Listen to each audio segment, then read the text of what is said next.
Halo, selamat pagi pemirsa. Apa kabar pemirsa TVR Parlemen dimanapun Anda berada? Berjumpa lagi dalam program TVR 09 bersama saya Umam Hidayat dan rekan saya. Tentu saja bersama saya Anggun Oktarini pemirsa, dan dalam 30 menit ke depan kami akan sajikan kepada Anda sejumlah berita nasional khususnya dari sudut pandang DPR RI sebagai referensi Anda dalam memahami dinamika politik, hukum, ekonomi, sosial, dan juga budaya yang ada di Indonesia. Pemirsa TVR Parlemen, inilah TVR 09 selengkapnya.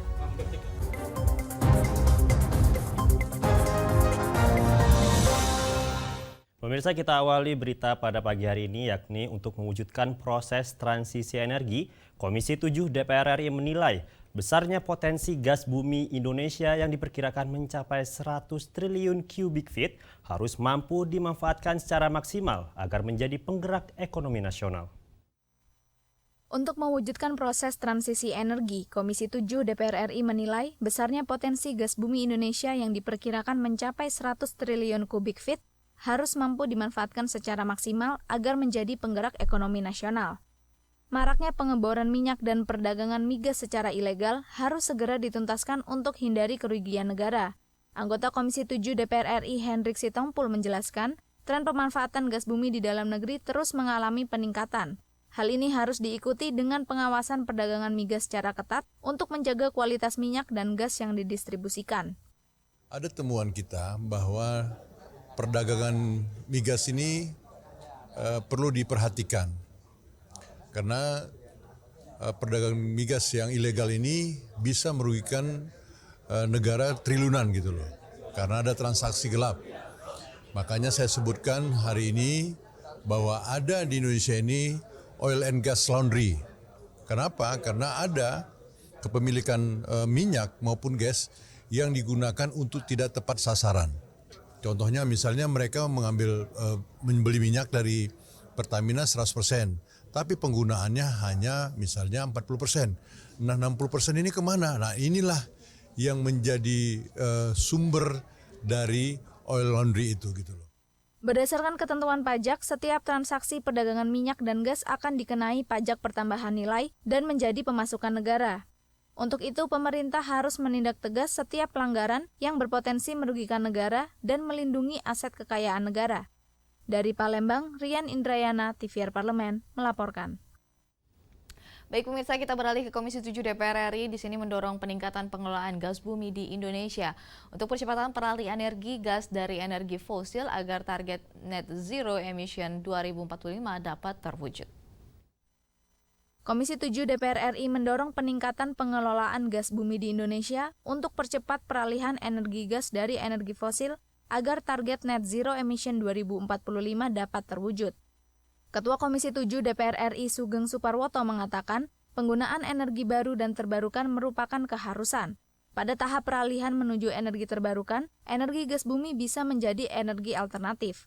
Untuk itu, pengelolaan gas bumi di Indonesia perlu ditingkatkan dan proses peralihan energi ramah lingkungan harus segera dimulai.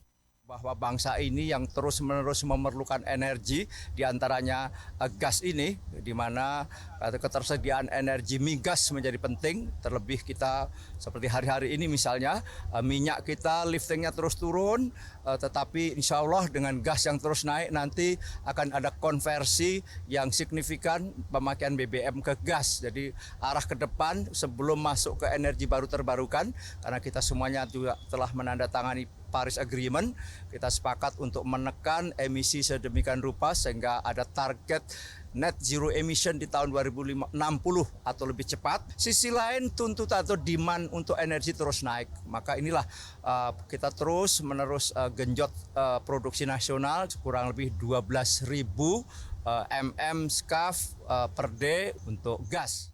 Lebih lanjut, BP Tangguh saat ini telah memproduksi gas bumi kurang lebih 2.000 mm SCAF atau sekitar 35% energi gas nasional. Untuk itu, penggunaan energi yang lebih bersih harus segera dilakukan untuk mengurangi emisi gas yang berbahaya bagi lingkungan. Hilman Hidayat, TVR Parlemen, melaporkan. Dalam kunjungan kerja ke Pekanbaru, Riau, Komisi 2 DPR RI menemukan sejumlah kasus tumpang tindih regulasi tanah. Dan pemirsa, selengkapnya akan kami sajikan sesaat lagi. Tetap bersama kami TVR 09.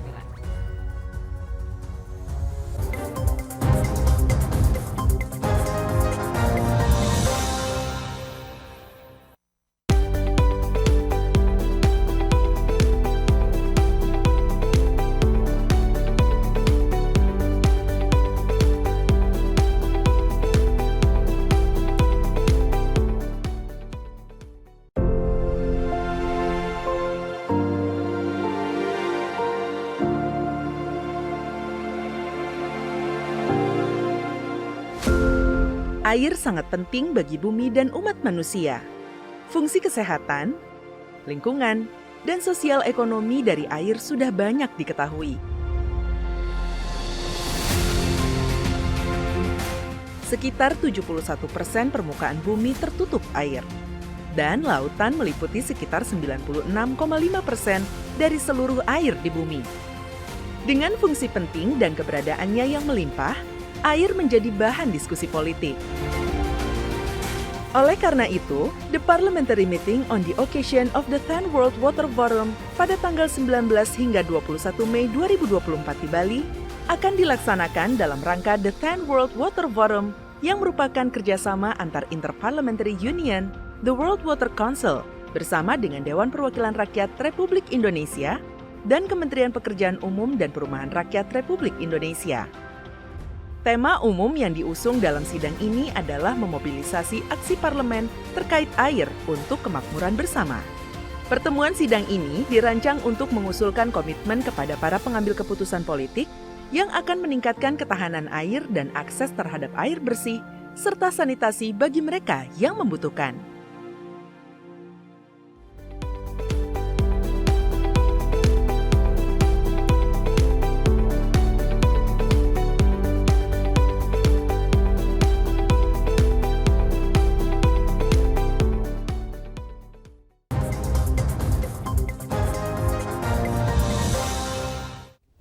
Masih bersama kami di TVR 09. Pemirsa, kasus tumpang tindih regulasi tanah dinilai merugikan masyarakat. Pasalnya, sertifikat tanah yang diperoleh masyarakat dari program PTSL dianggap tidak sah pasca dikeluarkannya surat keputusan Menteri Kehutanan dan Lingkungan Hidup tahun 2021 terkait pengaturan kawasan hutan.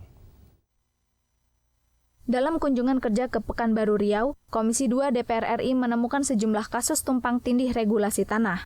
Hal ini dinilai merugikan masyarakat, pasalnya sertifikat tanah yang diperoleh masyarakat dari program PTSL dianggap tidak sah pasca dikeluarkannya surat keputusan Menteri Kehutanan dan Lingkungan Hidup tahun 2021 terkait pengaturan kawasan hutan. Wakil Ketua Komisi 2 DPR RI Junimart Girsang mengatakan, sertifikat tanah yang diterbitkan Badan Pertanahan Nasional atau BPN didasarkan pada undang-undang, sehingga surat keputusan Menteri LHK seharusnya tidak bisa menganulir legalitas sertifikat tanah tersebut.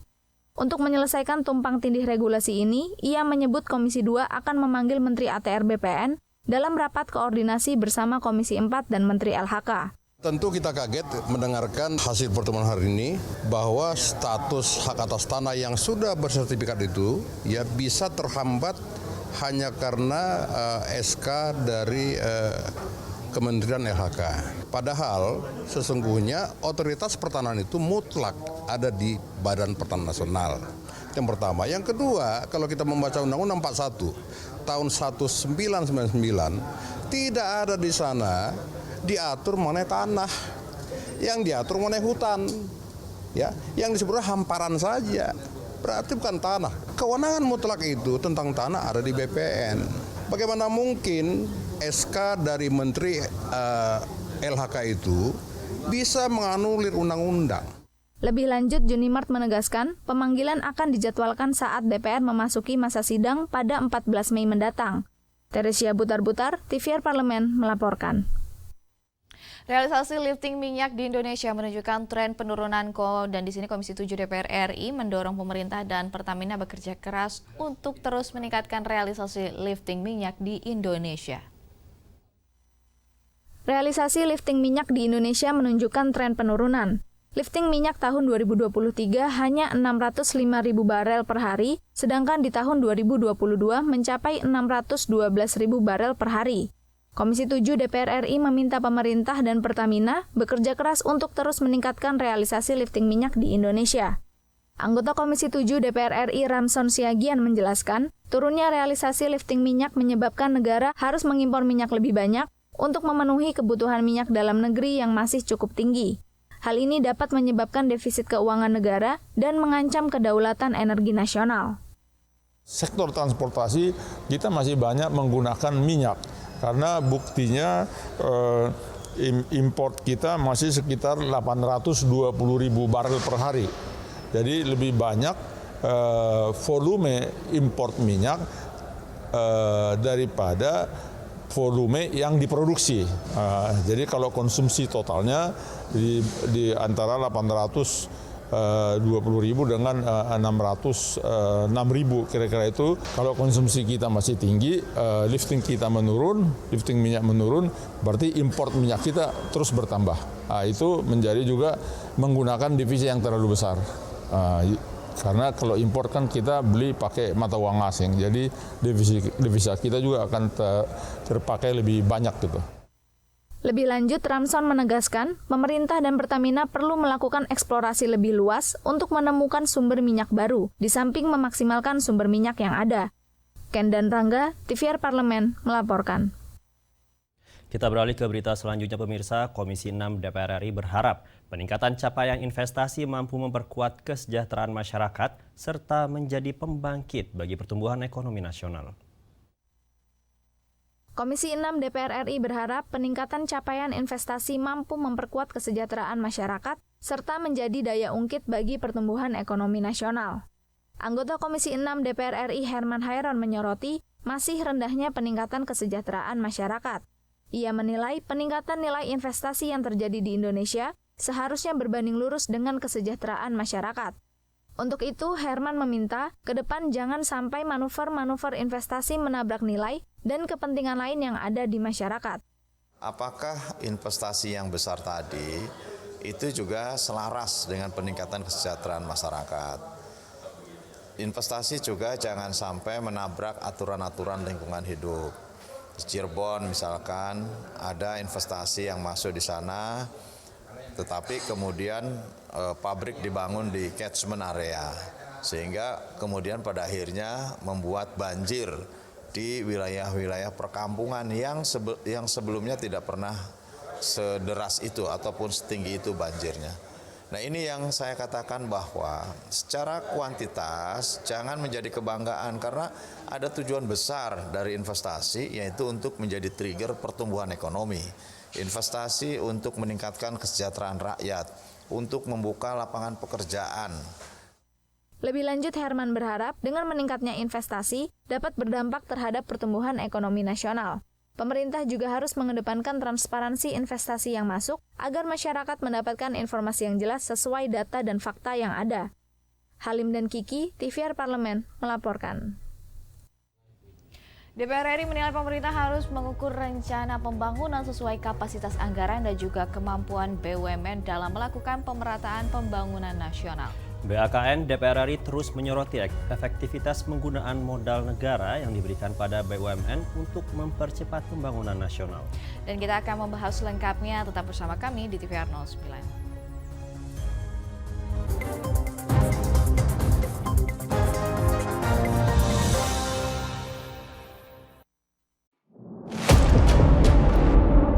Sini ditambang. Konflik yang terjadi. Sini tidak mengizinkan. Masalah yang tersisihkan menjadi kesenjangan sosial. Ya namanya rakyat kecil gak bisa apa-apa, mau komplain juga gak didengar. Sebab apa? Itu menyangkut isi perut kami semua. Bagaimana memutus keterbatasan untuk didengar? Jadi kalau misalnya masyarakat sudah merasa tidak lagi ada yang memperjuangkan aspirasinya, maka masyarakat memang sangat berhak untuk meminta dewan yang mewakili mereka di parlemen. Kami menyusuri batas-batas peristiwa, mengurai berbagai polemik yang terjadi, meluruhkan suara-suara marginal, menjadi nyata dalam setiap aspirasi, melaksanakan tugasnya sebagai wakil rakyat. Saksikan Aksi Dewan setiap hari Senin dan Rabu pukul 10.30 waktu Indonesia Barat, hanya di TVR Parlemen. DPR RI memiliki fungsi diplomasi dalam menjalankan politik luar negeri sesuai dengan pasal 116 Undang-Undang MD3. Kontribusi aktif BKSAP DPR RI memainkan peranan penting dalam memenangkan persaingan global melalui IPU, IPA, IPPF, AIPA, dan PUIK. BKSAP memiliki komitmen yang tinggi dalam krisis kemanusiaan dunia. Fungsi diplomasi dijalankan untuk mendukung upaya pemerintah dalam melaksanakan politik luar negeri.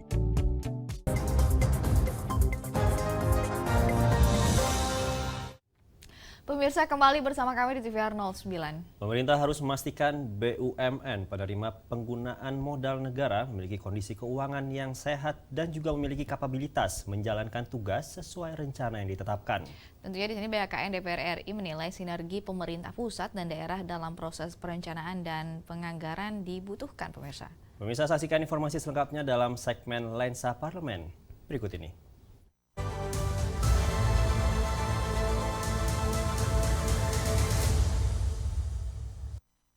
Melihat ambisi pemerintah melakukan pemerataan pembangunan nasional dimulai dari masifnya pembangunan infrastruktur, DPR RI menilai pemerintah harus mengukur rencana pembangunan sesuai kapasitas anggaran dan kemampuan BUMN. Anies Biarwati menegaskan, BHKN DPR RI terus menyoroti efektivitas penggunaan modal negara yang diberikan pada BUMN untuk mempercepat pembangunan nasional hingga mampu berdampak pada kesejahteraan masyarakat luas. Anies menekankan, pemerintah harus memastikan BUMN penerima tugas memiliki kondisi keuangan yang sehat dan memiliki kapabilitas menjalankan tugas sesuai rencana yang ditetapkan. BUMN karya ini kan memang mendapatkan penugasan dari pemerintah untuk membangun infrastruktur. Penugasan dari pemerintah kadangkala ini membuat BUMN ini menjadi terbebani yang dengan perencanaan-perencanaan yang kadang-kala tidak sesuai, membuat biaya menjadi membengkak gitu. Dan memang untuk penugasan-penugasan ini kita juga menghimbau pemerintah ya bahwa pembangunan infrastruktur ini juga mesti mengukur kelayakan dari sisi ekonomi, kelayakan dari sisi-sisi yang lain sehingga tidak boleh membebani BUMN. Di sisi lain, Hendrawan Supratikno mendorong penguatan koordinasi Kementerian BUMN dan Kementerian Keuangan untuk memperbaiki perencanaan dalam penyaluran PMN, agar PMN yang diberikan kepada perusahaan BUMN digunakan secara tepat dan sesuai dengan sasaran yang ingin dicapai. Kalau memang saat itu dibuat perencanaan yang baik, tentu kebutuhan yang perlu didanai oleh PMN ini bisa lebih akurat. Karena sumber dana PMN ini kan sering sekali dari surat berharga negara, jadi artinya utang yang dikeluarkan oleh negara yang sudah mempunyai komitmen untuk membayar bunganya dan seterusnya. Nah ini kami meminta agar koordinasi antara Kementerian Negara BUMN dengan Kementerian Keuangan diperbaiki sehingga perencanaannya lebih baik, sehingga tidak ada PMN yang tidak digunakan secara tepat waktu. Selain itu, untuk memperlancar proses pembangunan proyek strategis nasional, BHKN DPR RI menilai sinergi pemerintah pusat dan daerah dalam proses perencanaan dan penganggaran dibutuhkan, terutama untuk menuntaskan permasalahan dan hambatan yang terjadi selama proses pembangunan. Redaksi TVR Parlemen melaporkan.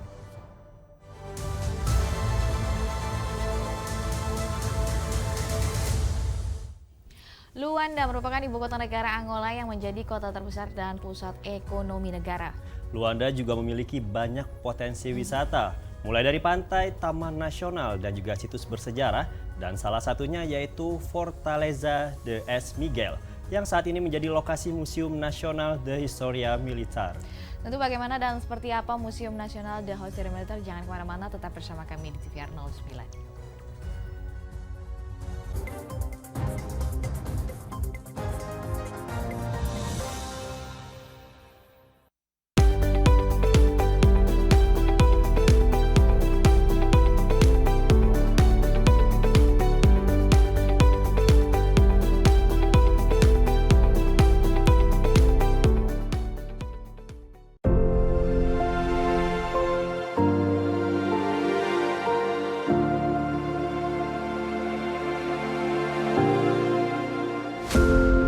Air sangat penting bagi bumi dan umat manusia. Fungsi kesehatan, lingkungan, dan sosial ekonomi dari air sudah banyak diketahui. Sekitar 71% permukaan bumi tertutup air, dan lautan meliputi sekitar 96,5% dari seluruh air di bumi. Dengan fungsi penting dan keberadaannya yang melimpah, air menjadi bahan diskusi politik. Oleh karena itu, the parliamentary meeting on the occasion of the 10th World Water Forum pada tanggal 19 hingga 21 Mei 2024 di Bali akan dilaksanakan dalam rangka the 10th World Water Forum yang merupakan kerjasama antar Interparliamentary Union, the World Water Council, bersama dengan Dewan Perwakilan Rakyat Republik Indonesia dan Kementerian Pekerjaan Umum dan Perumahan Rakyat Republik Indonesia.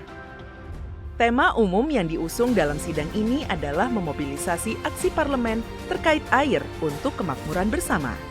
Pertemuan sidang ini dirancang untuk mengusulkan komitmen kepada para pengambil keputusan politik yang akan meningkatkan ketahanan air dan akses terhadap air bersih, serta sanitasi bagi mereka yang membutuhkan.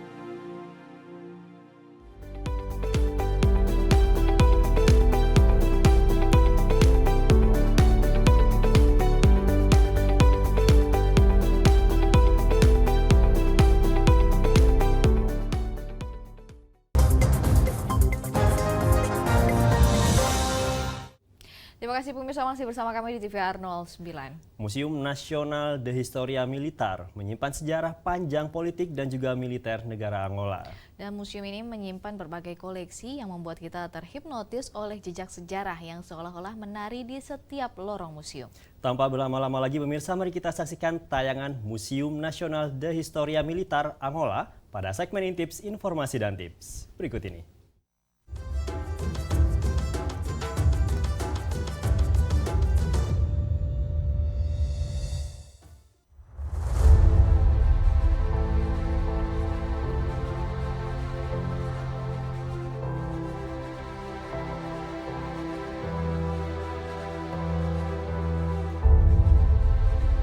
Pemirsa, mungkin masih banyak dari kita yang belum familiar dengan negara Angola.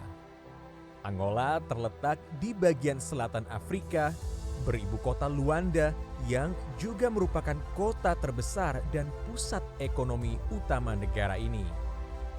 Jika kita berjalan-jalan di kota Luanda, potensi pariwisata yang dapat kita temukan adalah pantai, taman nasional, dan juga situs bersejarah. Salah satunya adalah Fortaleza de Es Miguel. Fortaleza de Es Miguel, sebuah benteng yang menyimpan sejarah panjang dan saat ini menjadi lokasi Museum Nasional de Historia Militar. Dibentuk pada tahun 1975, museum ini telah melalui perjalanan panjang. Mulai dari masa-masa sulit pada tahun 1978 hingga kemudian direstorasi dan kembali dibuka untuk umum pada April 2013. Museum ini telah menjadi wadah untuk koleksi dan warisan sejarah militer Angola. Jika berkunjung ke museum ini, kita akan disambut oleh koleksi yang membuat kita terhipnotis oleh jejak-jejak sejarah yang terpatri dalam setiap artefak. Seolah-olah sejarah militer Angola menari di antara lorong-lorong museum. Bagaimana tidak? Di museum ini terhampar sebuah kisah yang begitu mengesankan. Salah satunya menampilkan koleksi alat militer, termasuk kendaraan yang pernah digunakan oleh 3 partai politik Angola selama konflik di negara tersebut. Kendaraan-kendaraan ini seakan membawa kita melintasi waktu, mengungkapkan bagaimana sejarah politik dan militer terjalin erat di tanah ini.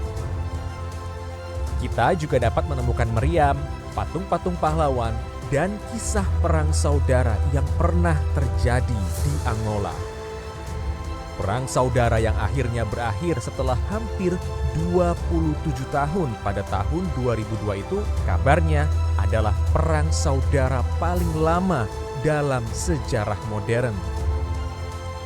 Itulah kenapa museum ini memainkan peran penting dalam mengenang pahlawan dan peristiwa yang membentuk sejarah nasional Angola.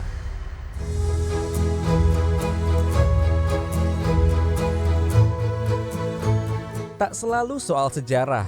Dari lantai atas museum ini kita dapat menikmati landscape kota Luanda yang indah, terhampar di garis pantai yang menghadap langsung ke laut lepas Samudra Atlantik, menambah keindahan ketika kita berkunjung ke museum ini.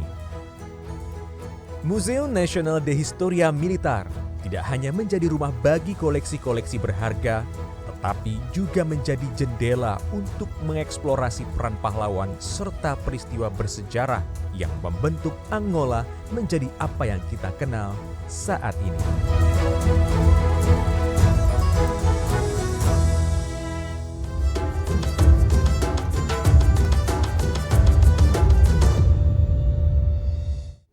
Baik pemirsa, informasi tadi sekaligus menutup jumpa kita pagi ini, dan di penghujung acara tentunya kami akan memberikan informasi kepada Anda bahwa saat ini DPR RI sedang memasuki masa reses di mana seluruh anggota dewan kembali ke daerah pemilihannya masing-masing.